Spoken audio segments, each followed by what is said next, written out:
Good morning, everybody. How are you guys? Good morning, good morning. Good morning sa mga kuan diha, kanang mga positive kay mga utok.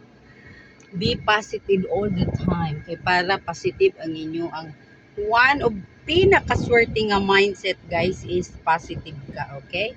And mag-advance ka sa una-una nga naagi maabot sa imo so yes mo gyud na moabot. Ita example, you're very confident nga na kay problema wing sayo na ra ni solve. Don't you worry, relax, mangita ko buhay. Yes, and it will be happen ang imo pong matagbuan sa imong tanto-tantong pagpangita og way, matagbuan jud nimo ang kananaang sulbad sa mga problema nimo. Okay? So, be positive pero magsikag luknoy-luknoy diha wala yung mahitabo pero magimok-imok ka paminsan-minsan talagang merong mangyayari. Okay guys, so be positive, be positive. I love you everybody, thank you for watching, I love you.